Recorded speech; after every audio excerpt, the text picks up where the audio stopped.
Welcome to another edition of Great Health, Abundant Happiness, and Outrageous Love. Mwah. So you're going to read another chunk out of the book today? Yeah, Okay. I am. So the last few videos, Jeffrey and I have been taking turns reading excerpts from a book that we're going through right now, and we wanted to share parts of it with you. And this little chunk, I think, is just so pertinent with what's going on in the world right now, the normal, the new normal, etc. So. Right. There's a lot of talk about, getting back to normal. Everyone wants to get back to normal. They're all anxious. We're kind of excited to head to the new normal. We're already there, actually. Yes, we have definitely, this shift has happened for us anyway. Okay, so think about this. Society teaches us a normal, one based on made-up criteria it has imposed as normal. This normal can be harmful to your best life, as many strive to live in this societal dictation of normal. As kids, we're taught we need to fit into a certain mold in order to be accepted and have friends. We need to dress a certain way and act a certain way and look a certain way. Society has decided that these things are normal. These teachings, learnings of what society has told us is part of being normal, which start from the beginning of our lives, add layers of insulation, which keep us from actually living our true lives.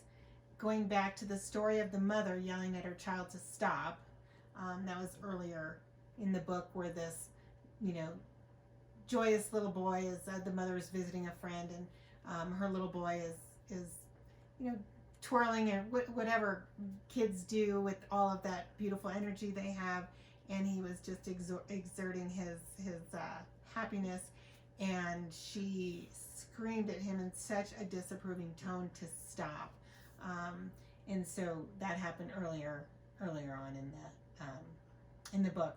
So essentially, the point of it is that essentially she was instructing him to stop living from his heart and to cover up all the wonder and curiosity with the silence and stillness she wanted. She was teaching him that he shouldn't live from his heart, but instead to live as he is told.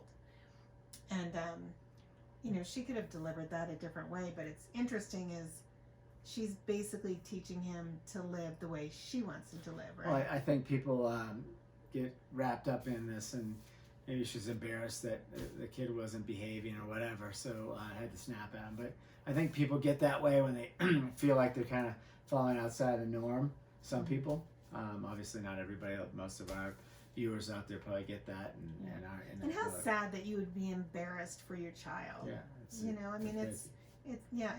it's such a state from the ego, right? Right. It's really sad, and I love seeing that the relationships between parents and children, is really evolving and changing over the decades, and you often see parents, instead of doing what this parent did, having a conversation and really explaining a situation, instead of feeling embarrassed, taking the time to talk to them.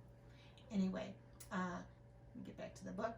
This is where it starts, where the layers upon layers of what we're taught cover up the magic of our essence to live as we were born to live.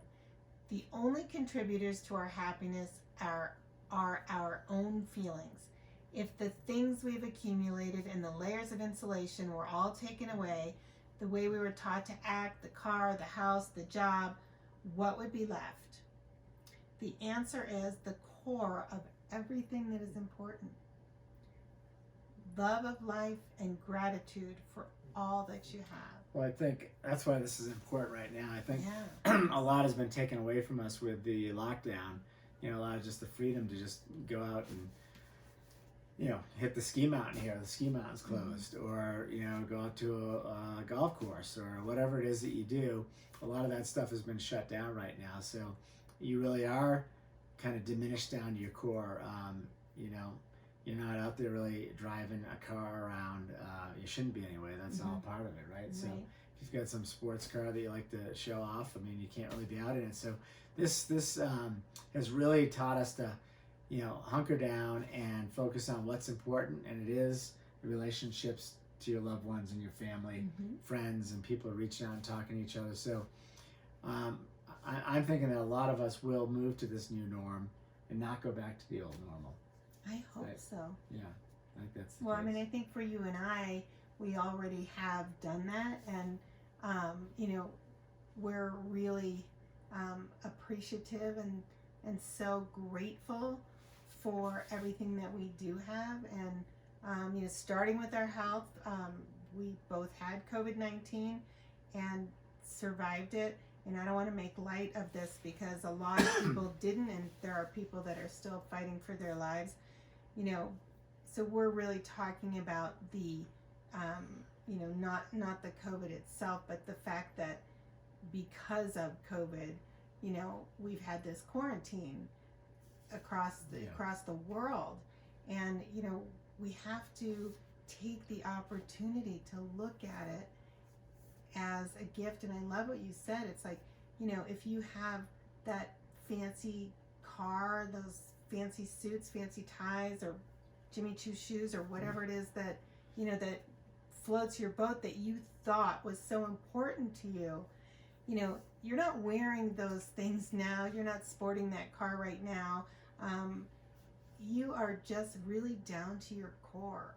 And if you can't be grateful to just be healthy and, you know, alive, then you really need to start reevaluating, because going back to what you had, the stuff, the things, I mean, it seems pretty trivial to me, right? Well, I think we were already there before all this happened, and obviously this has just pushed us over a bit further.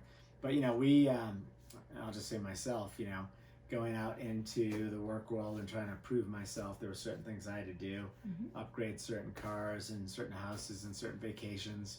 I was certainly caught up in all that. Different world now. I really could care less about any of that stuff. Right. And I am focused on, you know, living in the now. And I'd rather spend time like up on the side of the mountain with nature and going to look at deer and birds and, you know, meditating up there, spending time with you and, you know, friends and family. So I think this has been a good wake-up call.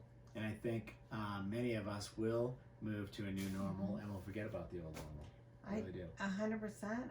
I agree, and I think it's a really it's a great opportunity to evaluate what is important to your heart and to your soul. And you know, if you determine that it's the things that are important to you, you know, more power to you.